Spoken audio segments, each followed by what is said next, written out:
Les anges gardiens ont aussi une fonction de protection, évidemment, d'où le terme gardien du coup. Une fonction de protection tant au niveau psychique en permettant justement à la personne de se construire, de se développer cérébralement de la meilleure manière qui soit, d'avoir une certaine force psychique, tout autant que au niveau physique, en évitant des accidents aux personnes, soit de manière totalement merveilleuse. Par exemple, vous ne montez pas dans un bus par erreur ou par hasard et finalement ce bus fait un accident, soit en développant votre acuité et en vous permettant d'avoir de meilleurs réflexes, d'être plus, comment dire, plus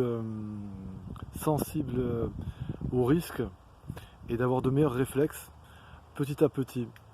en envoyant des ondes et des énergies qui captées par le cerveau, c'est-à-dire qu'une fois que notre cerveau capte les ondes des anges gardiens, petit à petit cela renforce notre psychisme et permet d'avoir toutes sortes de protections, notamment au niveau des sens, en ayant une meilleure acuité, en percevant l'environnement sous un angle un peu plus réel, quoi, en ayant une meilleure, en ouvrant la conscience des gens, en permettant une ouverture de la conscience, un développement tant cérébral que psychique. Voilà.